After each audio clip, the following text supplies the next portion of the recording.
second. Hey, welcome back to the Give a Damn podcast.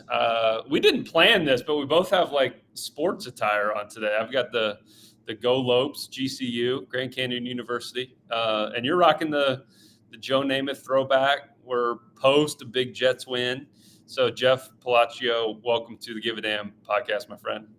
Justin, great to be on. Thank you for inviting me. Very honored. And it is also an autographed Joe Namath throwback jersey. So there you go. Tell me about the autograph. Where is it and how'd you get it? I have no I have so much Jet shit. And I literally, after they lost to the Patriots last week, which was, I don't know, late October 2024 when we're doing this, I literally wanted to just throw it in a pile in my backyard and burn everything I have, from, Ford, Namath jersey, Wayne Trebet, Darrelle Revis. I have a Mark Sanchez. Okay. I mean, yeah, it's bad, but I wouldn't have anything to wear if I burned all my Jets apparel. So that's what held me back.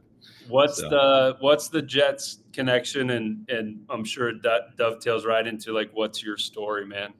Yeah, so I grew up about an hour from New York City in a small city called Peekskill, New York, on the Hudson River. And my father and my brother, who's about 10 and a half years older than I am, they were Joe Namath's first training camp was in Peekskill, New York, at the old Peekskill Military Academy. So, okay. And the Peekskill's small, and they used to train on Torpy Field, and they became Jet fans. So, when your dad and your older brother are Jets fans, you become a Jets fan. And I was young. I didn't go to the camp. I might have, but I don't remember. I was probably about 4 or 5 at the time.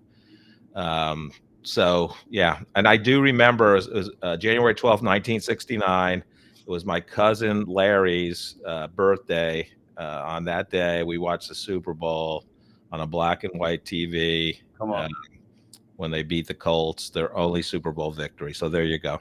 I love that. It's cool that you remember that. And I mean, it says so much about brand and emotional connection that the Jets have probably broken your heart more than they've oh God blessed your heart. and like, you are rocking the signed Namath jersey today. Like it says a lot about brand.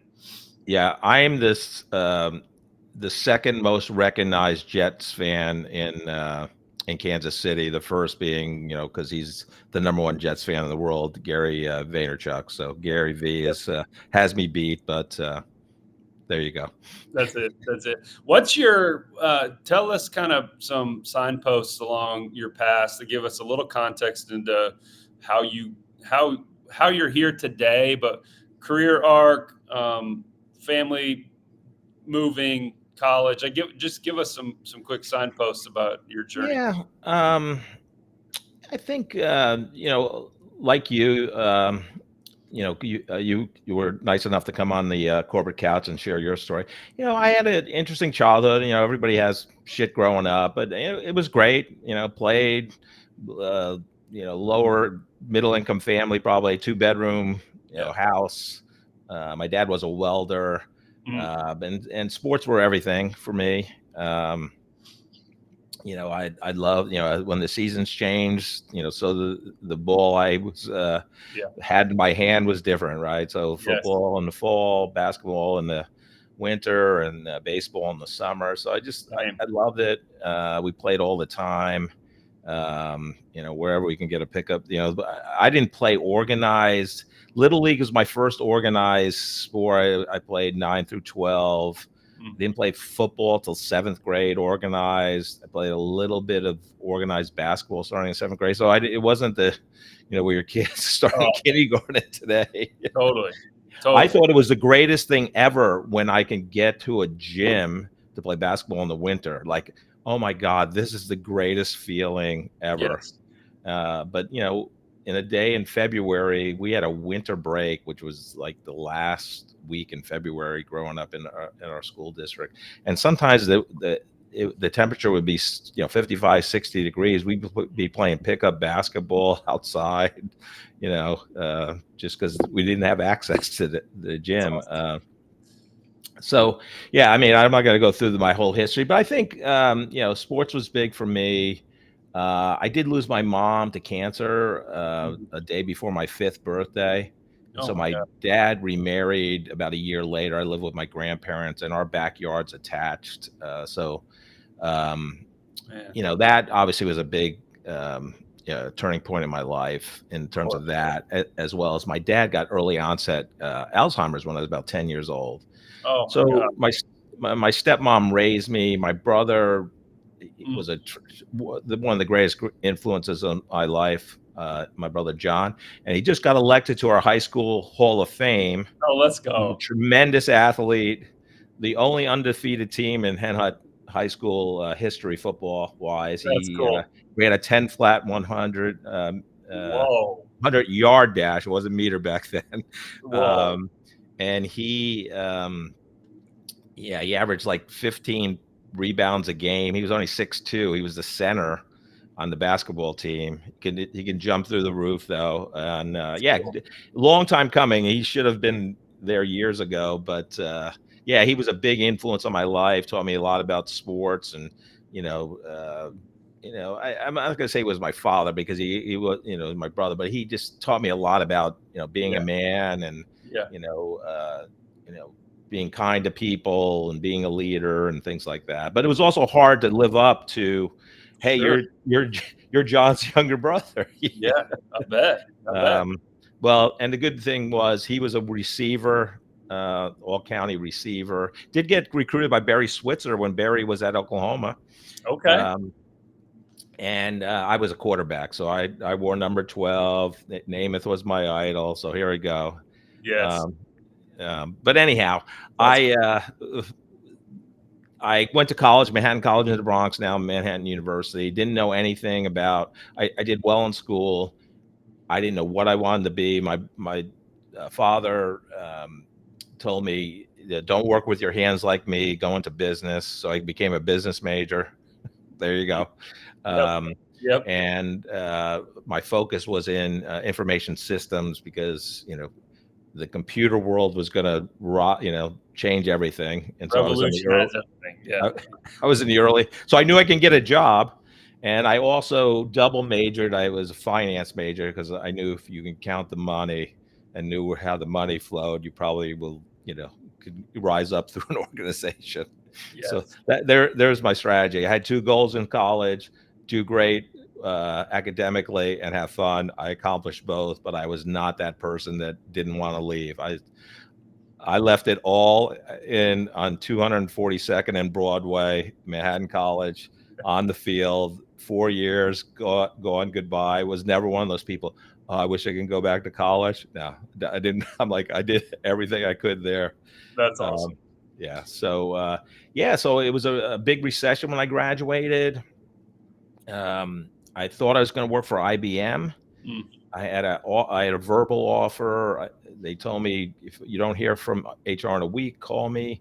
In the meantime, I took a interview with AT&T for their management development program in software, um, and I took it not as a lark, but it was a whole day interview. Got a free lunch. I had to take a quantitative test because it was for software development, and it was in White Plains, New York. And they said, "Well, you can um, look at other locations because we don't have any openings. Are you open to that?" I said, "Yeah, sure, whatever." I thought I had a job with IBM.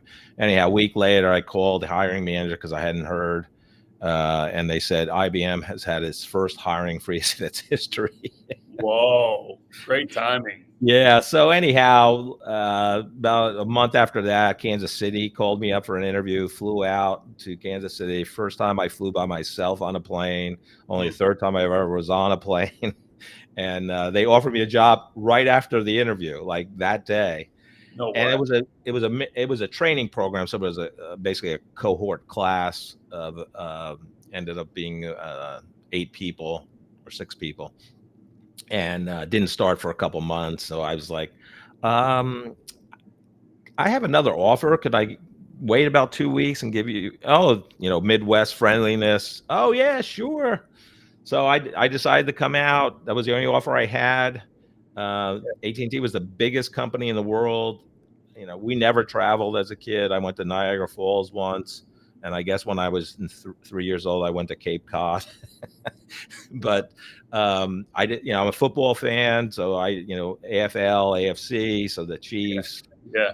I was a big, and obviously the Royals, Yankees had a big rivalry. Oh yeah. And it was, just date myself a little bit. They even had the Kansas City Kings here when I moved. Yeah. So anyhow, and it had 1 million employees, AT&T, biggest company in the world. I figured I'll work 2-3 years, here in Kansas City, and then I'll move back east because that's where they're headquartered. Yeah. And here I am, 40 plus years later, talking to Justin.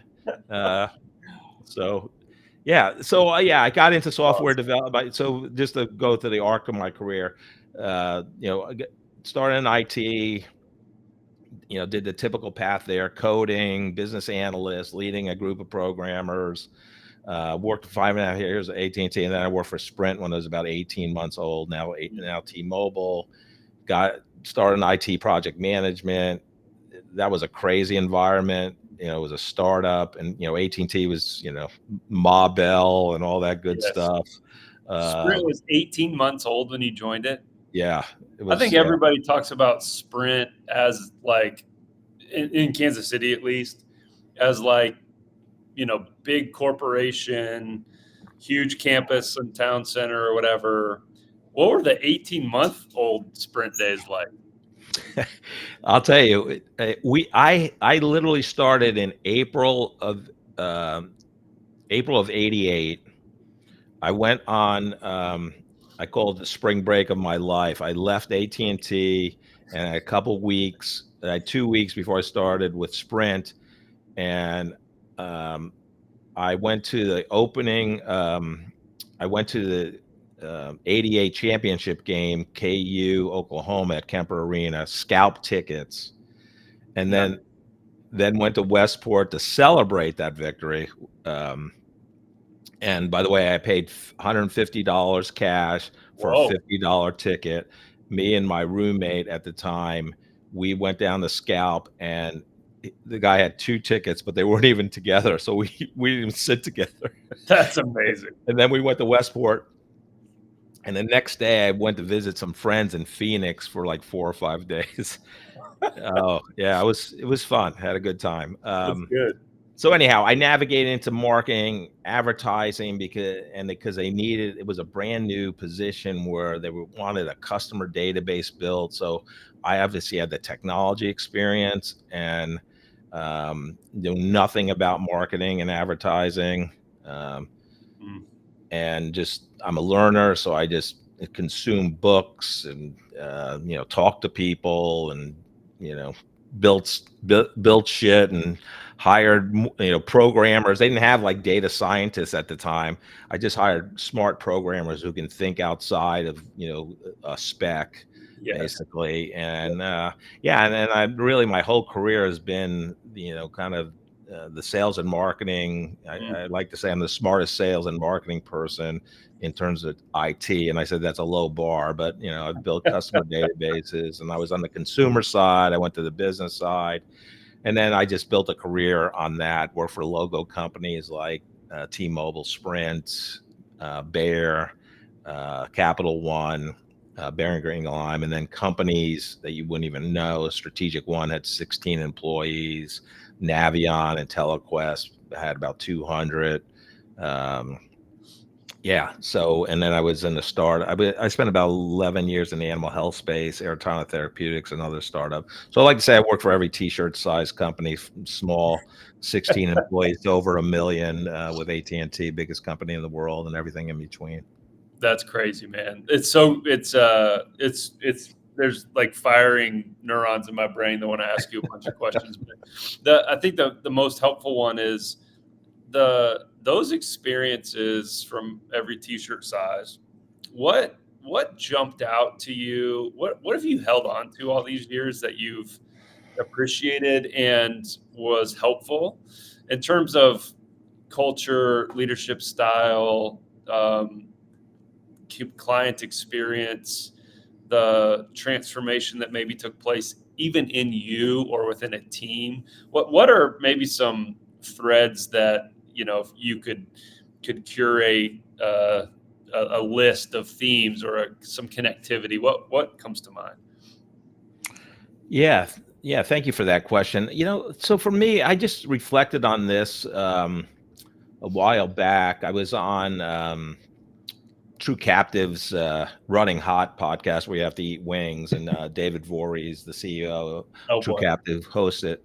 Asked me this question, but when I was, because I had an older brother, and I had a self-esteem issue. So for my friends, I was very, funny, and very open with them. But other people that I wasn't close to, I had a hard time relating. So one time, one of my early bosses at AT&T, we had a big meeting. One of the VPs was there, and people were, were supposed to ask questions, and I didn't ask any questions. I was shocked. I mean, even as a great student, I hated to raise my hand because that's going to put myself out there, even though I knew the answer, but I was just afraid.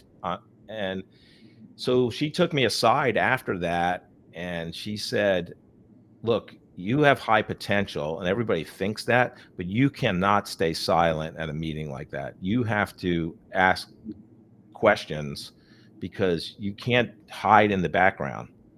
And I literally wrote, Nancy Sadler is the person's name. I looked her up. I wrote her a letter recently. No way. She had, whether she got it or not, I don't know. She lives in Kansas City area, but I wrote her a letter thanking her because that really changed my mindset about being a leader. And, and I always was indirectly a leader. I played quarterback. I was the catcher. I was a point guard, until I hurt my knee, and then I went, played forward. But so I was in those positions from an athletic perspective, but I had to translate that to the corporate world because I wasn't going to be the quarterback of the New York Jets, right? I'm going to work for AT&T or T-Mobile or whoever. So that was a big one. The other one is Sprint was unbelievable in terms of training. They had a University of Excellence, and some of the things they did, that I learned. So, everybody does the annual review, or a lot of companies do, right? And it's a pretty standard process. But what I learned there, they also did a personal development plan along with the annual review, because so what is that person going to accomplish for the upcoming year in terms of what they need in terms of additional training. Okay. So, and I took that model because that's where you want to develop people. Yes. Where does that person want to go professionally in their career? Now, we all want people to, work, our team, at our company, or whatever. But the great leaders want to help that person get what they want. So if you're not creating the environment, or the roles you have on that team don't fit that person, help them go wherever they need to go. Right. And so I've done that my whole career. So I think that was a big takeaway, personal development. I went through a 5-day 7 habits of highly effective people training. Sweet. They were certified Covey. And that changed my whole perspective. I became a nicer person. Not that I wasn't nice. I just, I had to, begin with the end in mind. And, what do you want your eulogy to say when you pass? So you had to start thinking about long game things, and it really changed my perspective. On the other side, and I was just having this conversation with my producer, co-host, Joe Deshawn, who I met in the early 90s, and we're on our 5th collaboration together with the Corporate Couch. He's my person. And, and one of the bad things about Sprint was, or T-Mobile now, but they were ruthless. Telecom had the big three: AT&T, MCI, and Sprint. and I don't know if it's a godlike complex executives and higher level management have, but like they thought Sprint was everything, and they treated business partners like shit. I mean, honestly, and I am like, I am never going to do that. Like, I don't care that your page stub has a different logo on it. You're my business partner. I need you. I'm treating you like a member of the team. I'm going to keep you, close. I'm going to, treat you like you're, here every day with me. And I think, and there was just a lot of type A personalities at Sprint trying to build, big organizations so they can climb the ladder. So I think that, was some of the key things I learned there. And What'd that look like when you say business partner? Are you meaning like a vendor an supplier? agency, yeah. Who was our marketing? We used, we were J. Walter Thompson was our Yep. agency, Yep. and Carlson Marketing Group did our loyalty program. I mean,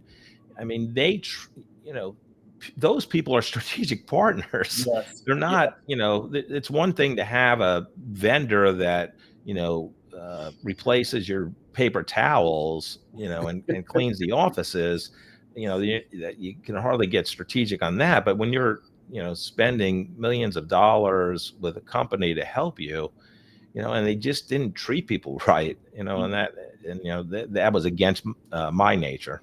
Yeah, it's interesting. You used a word before we started recording here. You were talking about abundance, and it seems like there's definitely still bad actors, right? Yeah. But it feels like the corporate wave has moved into this more partner minded, generous, be clear about what you are and what you aren't, as opposed, again, I know there's still conflict, but we've definitely not arrived anywhere. Right. But compared to this more adversarial, ego based, command and control, like that just doesn't fly. I mean, there's still corporations and cultures that operate that way, and they work to the extent that, like, maybe there's some fear-based success, and some compliance, right? But you know the hey, adversarial, faux, we're going to just jam these partners as much as we can, and to use your language, treat them like shit. Like, most don't accept that anymore. The most talented in our climate these days just they rebel against that. There's a good renegade movement towards, like, nah, actually, we're not going to do that. So I don't know if that connects or relates to that Oh experience. yeah, no, I think, yeah. I mean, like Steve Jobs would have a hard time in today's environment, the way he led teams. Yes. Like the guy was brilliant. I mean, there's no question, but he wasn't probably the nicest person to work for. Now, would he have changed and adapted? Now, you just don't know. But I mean, so it's different. I just remember Herb Kelleher, the founder of Southwest Airlines, Yes. and Yes. wherever I heard the story back in the day, and I was a young, impressionable, leader, like Herb was the guy that was having a drink, a beer, whatever, at 1 a.m. with a mechanic talking about the planes. And he's not an engineer. Well, I don't think he was an engineer, but Yeah. he Yeah. he wanted to listen to people, and that was those are my type of role models that I wanted to emulate. Mm, that's so cool. I love that. Um, what bugs you in today? Well, let's come back to that. I want people to know what the corporate couch is. Like, you've referenced it a couple times. Yeah. I was invited to participate in the corporate couch, and it was a wonderful experience of mine. So, what is corporate couch? What are you up to today? And, like, what professional flames are you stoking every day? Yeah, so it's been an interesting journey for me since COVID. Um, so, you know, I went to Eritana Therapeutics. was there from 2014 to late 2019, about a 5.5 year run. We were a startup animal health company. So we basically went from $0 of revenue when I was there to 25 million. We got bought out by the second or third largest animal health company in the world, Elanco. So we were 25 million in revenue. They were 4 billion, based in Indianapolis. So they were based in Indy. And it was announced in April of 2019. It got approved in July of 19. And they told us in September 30th when our last day was, which I knew I was not going to have a job there. We had about 85 employees. They hired about 20 of the sales members, and they took a bunch of the R&D folks. Everybody else had lost their job. So I went right into there to United Way of Greater Kansas City. My friend Mike Goff, who you may know, Mike was a long time head of, and he probably from the Chiefs too. Longtime VP of advertising at Sprint. He was the chief marketing and philanthropy officer at United Way. He lost his senior VP of data and insights. So he had an opening, and so I really didn't want to interview. I have gone through 9 or 10 involuntary transitions, companies closing down, companies relocating, whatever. I used to say, if I go to a company, some shit's going to happen to it. Oh no. And it's crazy because, I've worked for 12 companies, maybe 13. And I'm a loyalist. I've had one of my best friends, we've known each other since elementary school. The same person has cut my hair since I moved to Kansas City. So I'm one of those people. Anyhow, and I'm going on record, this is not a toupee. I've been accused of that. Anyhow, so I went to United Way, and December of 19, COVID hits in March. They lay off about 20% of their full-time workforce in that summer. So I'm like, oh my God. So I thought my gift professionally was to help build a great culture at a company where people can do their best work and have fun and achieve great things together. Right. But I can't even tell you how many jobs I've interviewed since COVID. But it's been a lot, and I have not succeeded in getting one W-2 job, with the exception I did teach at KU for a semester in a sales leadership class. So I finally had to say, okay, I had this idea in my mind about a podcast. I fell in love with the medium when I started listening to Tim Ferriss's podcast in 2014 when he launched it. I'm like, oh God, I love this. So in late 2018, I took Seth Godin's podcasting workshop. It was a cohort program for about 5 months. Did that,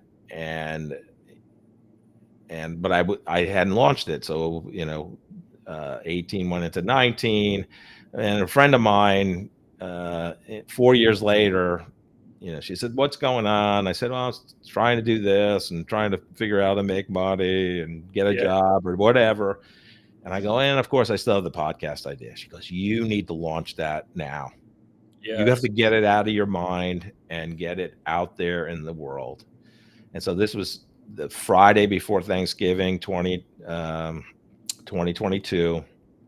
And I had worked on it. I had a folder of stuff. I had voice memos. I was on a walk one day, and I said, "Oh, the corporate couch. What a great name for a podcast." So I have a voicemail that said, "Possible name for the podcast, the corporate couch." Love it. So that was November 16th. Joe Deshawn was coming. He moved to Atlanta with Baron Green Line. He was in for Thanksgiving. I said, "Joe, let's go to lunch. I have an idea for a podcast, and I want to run it by you," because I knew I didn't really want to do the audio video editing. I learned it using Audacity, but it's not my thing. And I wanted to do like a talk show format, having like a co-host where we can banter about the episode. So anyhow, Joe was all in. Couldn't believe I gave that much thought to it. Like, I had all the ideas. He goes, "Wow, you really have thought about this?" Yeah, for the last several 5 years. years. Yeah, right. So I basically launched with 4 episodes. The day the Chiefs beat the Bengals, January 29th, 2023. Not that that had anything to do with it. I actually wanted to launch it on my birthday, which is the week before, so I missed it by a week. And yeah, and then I published another episode that Wednesday, and I've published every week since then. I knew it, as Seth Godin would say, you have to really show up and do the work. And I knew the key was I needed to publish every week. I wanted a weekly podcast. I wanted to emulate, You want to be a pro. You want to be a Tim pro. Ferriss. If you look at how I name the episodes, if you look at Tim Ferriss, they're very similar in terms of format. So thank you, Tim. And Tim, if you would like to be on the corporate couch, please contact me. Now, That's right. so anyhow, it's been miraculous and an honor, and I've learned so much after interviewing over 100 guests. And that has turned for me to now help other companies with their podcasts, either if they want to highlight internal leadership or they have an introverted CEO where I can do an interview format with them, or if you want to have an external facing podcast where you're trying to attract other great clients you can help. So I've gotten traction there. I also host Executives on the Front Lines podcast for a fractional CXO company called Exec HQ. So that's been my fun. I love the hosting part, and I've just be able to talk to great people like yourself, and met so many new people because of the podcast and learned so much. Yeah, no, it's we're 10 shows or so behind you, I think, and it sounds very similar.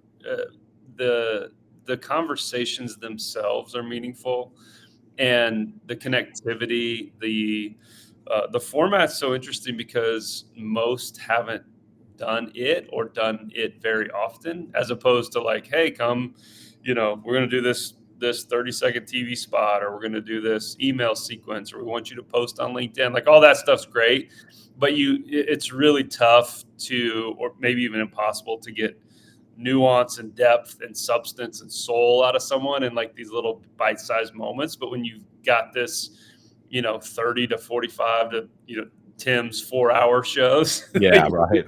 you get to see parts of people that aren't typically illuminated, and I think that's been a fascinating part, even for our piece of the internet over here.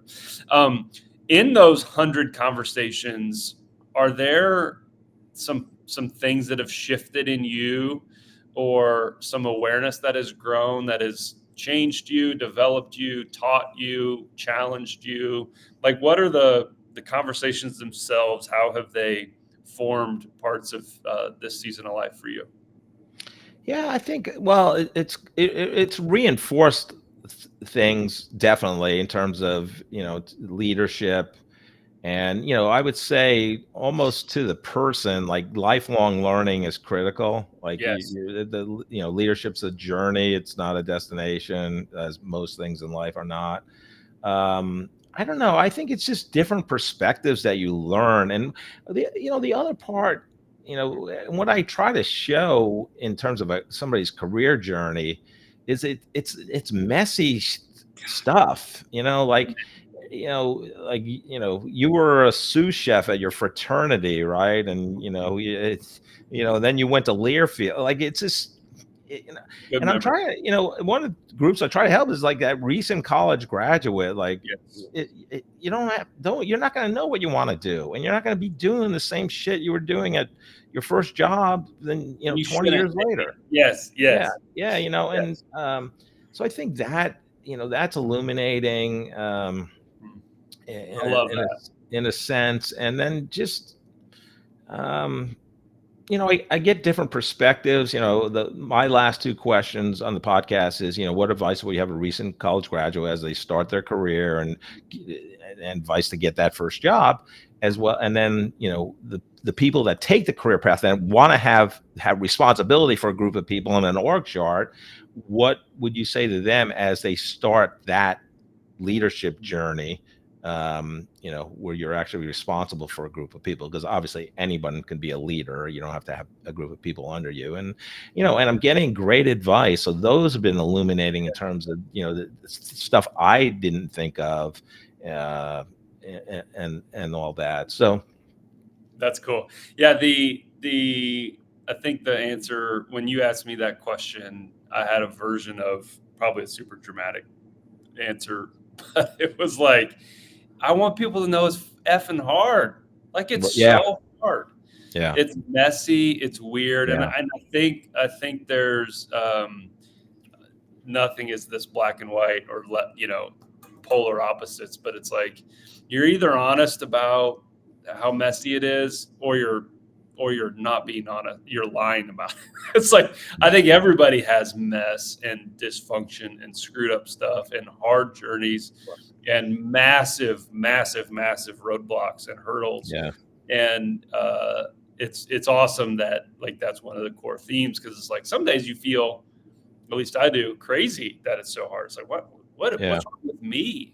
yeah, And there's probably learnings in that too. But I think this journey towards embracing, actually, a friend of yours that you connected me to, that I met yesterday. I wrote it down. It'll be a LinkedIn post at some point. But he was like, it is always uncomfortable. I was like, right, damn. That's right. Like, yeah, and he's like, we can either embrace the discomfort, yeah. or we can resist it and be mad about it, but it's still there. And whether or not we want to deal with it is kind of our choice and our journey. Yeah, and I think I don't know which guest said it, but it was fairly recently, so I can't remember if it's published yet or I just did the interview. But you have to be comfortable with being uncomfortable, that. Yes. Yeah. And I would say the other thing that it's not surprising to me, because this was always my mindset, career wise, is the amount of people that actually made a career change because of family relationship, Mm. right? So I asked somebody, well, you had a great run at so and so. Why'd you leave? And they said, well, I was on the road 80% of the time, Yes. and I wanted to start a family. Even Seth Godin, who I had the honor of interviewing, you know, he went to Stanford for his MBA. He was working for Spinnaker Software, it was a top 200 advertiser in the country. He was 25, had $1 million budget in 1985 dollars, which Good is like a night. 20 million budget. So you're 25 and running a $20 million brand. And I go, why'd you move? He goes, well, because his girlfriend, now wife, was on the East Coast in New York City, so he moved for her. And Mm. I just hear that a lot. Like, there's and so it's nice to hear that, and it's nice for people, especially that are contemplating their own career moves, and are they happy at a job or whatever. That it's really the bigger picture is your personal relationships and your life and your family and your friends, right?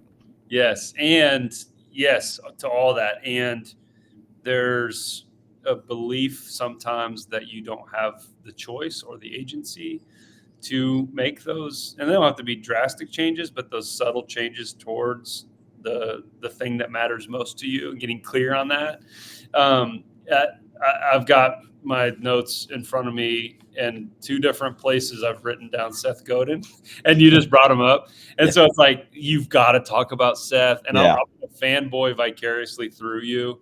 Yeah. Because I think in the work that I get to do most days, Seth is kind of that, he's Caitlin Clark or Michael Jordan or Venus Williams, right? Like, he is the top of the marketing guru Mount Rushmore. And so I feel like I know Seth because I know you. So tell us about Seth, and how that interview was, and also, I mean, maybe more importantly, like, what you took from him and what you learned. And we'll certainly share your episode with him because it's so damn good. Yeah. Well, thank you for that. So yeah, so he wrote Permission Marketing in 1999, and this is I was about 9 years into my journey of transitioning out of IT into basically doing marketing and sales analytics and predictive modeling and customer databases and things like that. And some of the formative books in those, my early years doing in that journey was The Great Marketing Turnaround by Stan Rapp and Tom Collins, the famous Rapp Collins agency back in the early 90s. The Complete Database Marketer by Arthur Hughes, Strategic Database Marketing by Paul Wang. And so when permission marketing came out, in 99, I don't even know how I heard about it, but I read it, and I'm really crystallized a lot of things for me, because it's treating looking from the customer lens 100%. and what your company works like. And it gave me ideas like, so I read that book, and now I am, involved in, a lot of different things.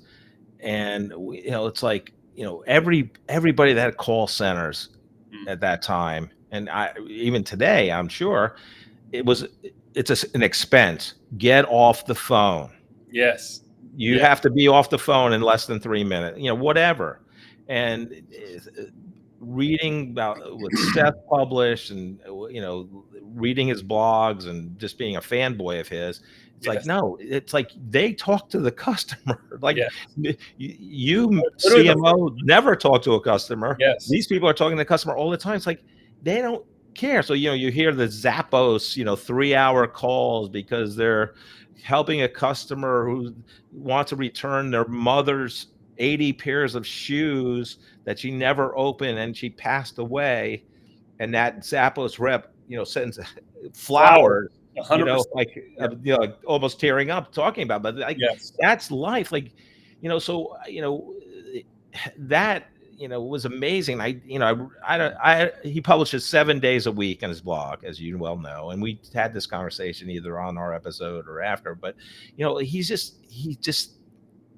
a brilliant thinker, brilliant. Yes. And for me, it was just amazing. And here's the thing, though. I was not nervous interviewing him, or like, I slept well the night before. We did it first thing in the morning. I wasn't nervous logging on.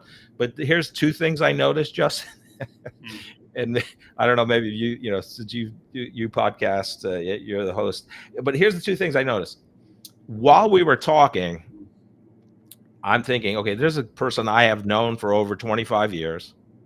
I know everything about him. I know his wife's name. I know he has 2 kids. I know where he lives. He lives 20 minutes from where I grew up. I've read most of his books. I went through his podcasting workshop. I went to his marketing seminar, another cohort program during COVID. But I'm talking to him for the first time. 1-to-1. Yeah. So it's a weird dynamic, honestly. Yes. So as we're talking, I'm like, it got weird. And then, and maybe you're not like this, but everybody's the same, in terms of whatever their title is or how much money they have. We're all the same. Yep. And so I'm not a Rhodes Scholar. I'm not an idiot. I'm somewhere in between. But here's Seth Godin. Like, he can write a short blog post, and I read it 3 times, and I'm like, what the hell is this guy saying? Like, it's a different level of thinking.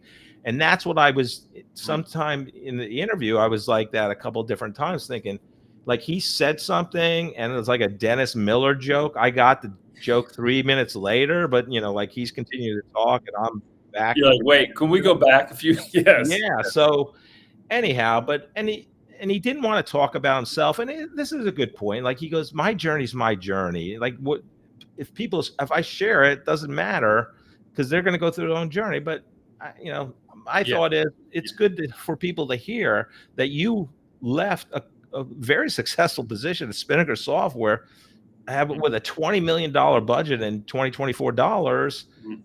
And moved to New York City to start a publishing. You're a Stanford MBA. These people are making gazillion dollars as the people he graduated with, and he goes to book publishing, because he wanted to learn. Yes. That was his. So, but I think that helps people, where he's like, I don't want to talk about myself. That's awesome. Yeah, he's the and I've never taken one of his cohorts, never been one to one with him, but feel very similar in my affection towards him and my consistency in consuming his material. Both, I don't read every single one of his daily emails, but I've been on his list for 2 decades. I've read several of his books. I've listened to almost every big podcast he's done, plus yours. Yours is big too. And the way he crystallizes thought is just fascinating. And I'll share my own personal experience. Like, the reason I write on LinkedIn every single day is because of Seth Godin, because he said professionals show up even when they don't have shit to say. He said it way better than that. Yeah. Excuse me. And there's many days, and I'm like, bro, I literally have nothing to say. I'm this random dude in KC who owns a marketing agency, and Seth's encouraging, connected voice is like, right, you are a writer, right? Yeah. And I love his model towards like the empathetic understanding of the audience and who he's connecting to, and who he encourages brands to not shout at but invite in. It's his fingerprints are all over what we're doing at Guild Collective, and I know we're one tiny little minnow in the ocean of impact that he's made. I don't know if minnows are in the ocean; they're in lakes probably. But in any event, they're in cans, aren't they? Oh, that's sardines. I have to share with you, Justin. A former colleague at Boehringer Ingelheim, we purchased Fort Dodge Animal Health, and the director of marketing, Steve Hoffman, came from Fort Dodge. So he started 8 weeks after I started Boehringer, because that's when the deal finalized. So he sent me a text the other night. I haven't seen Steve in probably 3 or 4 years. We had coffee, and he just said, I'll shorten this, but just saw your post sharing that you interviewed Seth Godin. Seth Godin. You told me about Seth and shared his daily blog 10 plus years ago, and I still read it every day. He has such amazing and awful simple insights on a variety of topics. So, that's and part of my post when I announced the episode was, I said something like, Jeff used to make his team read Seth blog post every day. Obviously, I didn't make them read it. I strongly encouraged it, because he's a brilliant thinker and he's a generous thinker. And, so it was just nice that Steve reached out to me. That's so cool. Yeah. That's so cool. I love that. Thank you for sharing. And I feel like I know Seth even better now. I got 2 questions left for you, and I could ask you a million more. But the first one is, there's some modern either practices, leadership styles, corporate policies that you're a nice guy, but there's like under that there's a fire that burns really strong, and not in an unhealthy way, but in a righteous way. Like, what angers you or what bugs you? I know there's some specific nits that you'd like to pick, and I'd love to hear what those might be. Yeah. So I've had this thought for at least 10 years, because I have been in job transition many times, and I have interviewed with a lot of different companies. And here's my number one thing. You can be the best company to work for in your city, and that person that gets the job after going through the multiple rounds of interviews loves the company. Hey, I work at the best company I work for.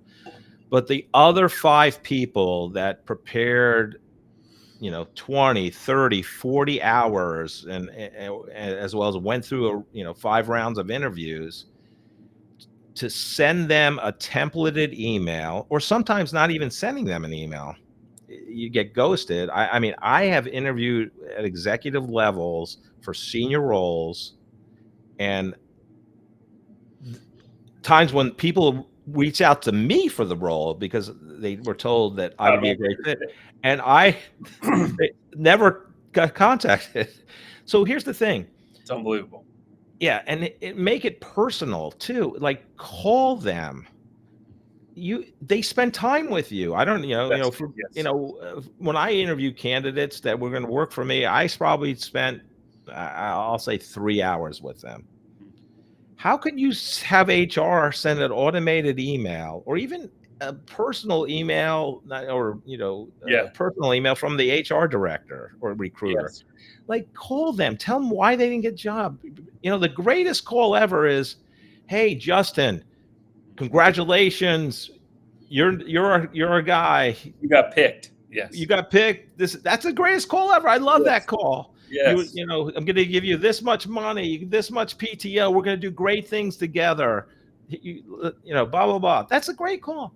But the other 5 people make the call. It's 2 minutes. It's a 3-minute call max. Yeah. And just tell them why. This person had more experience. Whatever it is. 100% of the time when you do that, they're so appreciative. 100%. Like, They're I going to mean, be disappointed anyway.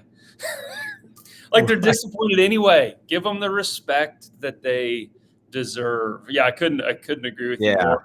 We haven't been flawless on this, to be clear, but it has been vital to us that if we're interviewing someone in person, they deserve the courtesy.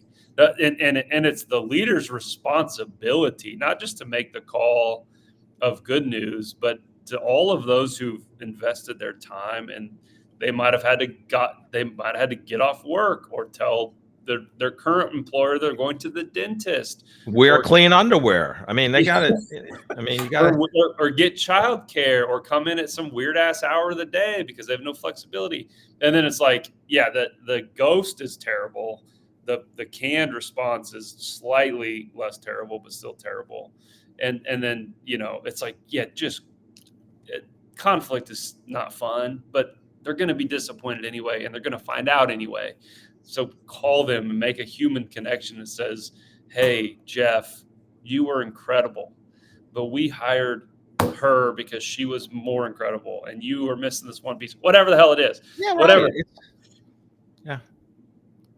Yeah, I appreciate you sharing that, because it's I do think that's a practical place that people struggle a lot. I think I'm going to do an episode on this just to get it off my chest. At least to be out there in the podcast universe, if anybody's interested. That's good. That's good. Yeah, a lot of people will be interested. Okay, last question before we wrap. I've so appreciated this conversation and grateful for your time. What I know like Slivers. Okay, when we first had coffee, we like went on a walk and drank our coffee together, which I thought was really fun. What practices do you have personally that keep you sharp, in tuned, attuned? How are you hardwired personally in terms of like your practices? Yeah, if you listen to Tim Ferriss, there's a lot about morning routines and things like that. And I think, uh, so I have somewhat of a morning routine in terms of, I meditate. I've been meditating every day since not January, March 12th of 2020. So when COVID hit, Yes. and I was meditating before that, but I've been on a practice and I use Insight Timer. So that has helped me in terms of, and in a weird way, it's helped my golf game. I only golf about 6 times a year. And I do a little practice in between, especially when I don't want to be embarrassed if I'm playing in an event. But it's helped me with my swing, and it's a weird way. But that I love to read, so I read every morning. I'm big on Ryan Holiday's work, so I read the Daily Stoic every day. I got gifted that book in 2017. So it's basically every, January 1st, 2nd, 3rd, and every month's a different, virtue and acceptance or, kindness, whatever. Every month has a different theme, and it's all these quotes, both ancient quotes like Marcus Aurelius, or, people, obviously modern day people. And so I read that every day. Working out is big for me. I told you to get ready for you because I knew you would have your A game on today. I did a massive leg workout. So I won't be able to get off this chair when we're done interviewing. But fitness has always been big for me, and I think part of that was crushing my dreams of being an NFL quarterback. I had bad knees, kind of like my idol Namath, and but that helped me when I was 18 because I'd started me lifting weights. I never really lifted weights prior to that, and the only I had to do PT on my own, and the only gym in my neighborhood was actually at a gymnastics location, but they had a room with weights, so that got me on a strength training program. And I'm a strong mind, strong body, so I think it helps in terms of keeping sharp and like and like I said in my bio that I sent you, my philosophy, and it's on my LinkedIn profile, like my philosophy is the more people you know, the more people you can help. So I like to help people, especially empathetic to people that worked at Hallmark for 25 years and now looking for a job, because the job search is a bad process, unfortunately. And there is ageism out there. So if you're 50 plus, definitely 55 plus, you're seeing that. I think especially if you're a male. So no, that's all true. Thank you for sharing those practices. I love hearing. I knew some of those kind of pieces about you, but to hear the specifics is lovely. And I think we're I'm not 50 plus yet, but knocking on that door close. And it's like what we've experienced is like corporations and cultures actually are void of wisdom a lot of times, and void of experience, and in this kind of I don't know. I think I'm sorry that that's been a struggle, and I think there is this return towards people wanting wisdom, people needing wisdom, people needing guides. And that's not even just an age thing, but there's a massive difference between knowledge and wisdom. And to walk that bridge with a team who is empathetic about each other and their clients and the work they get to do is a really fascinating place to be. Okay, I would take up a lot more of your time if you'd let me, but here's our final two questions. First, what does human first mean to you, Jeff Pelaccio? Yeah, that's an interesting question, and I know you asked this of every guest. So, I don't know if you know Mark Mears. I had Mark on the podcast. He's ex-executive, chief marketing officer, CEO at various companies, Pizza Hut, Cheesecake Factory, or Cheesecake Factory. Yeah. And Mark's a great guy. His book, Purposeful Transformation, is remarkable. But he says put the human back in human resources. So and it's funny you have to say human first, because that's who we all are.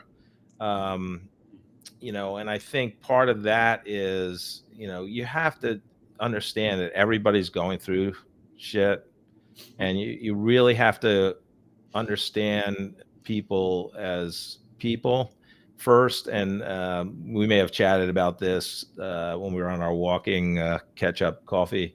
Like when Marty Schottenheimer, the great Kansas City Chief, former coach, passed, every person that mourned his passing and was interviewed said, Marty cared for me more than just a Kansas City Chiefs football player. He cared about me as a person. And I think that's human first. Like people, what they do, during their work life is not the biggest part of their life.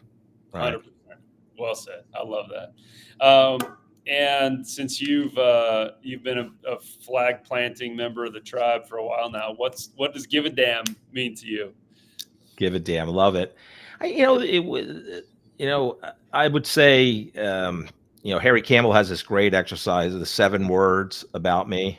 So you can I asked 112 people. Harry, I think, recommends 15. I didn't know he recommended. So, but you say, what does Jeff Pelaccio stand for, or as a person? And you have to do 7 words. And the first 4 are kind of easy. The last 3 are kind of hard. You have to really give it some thought.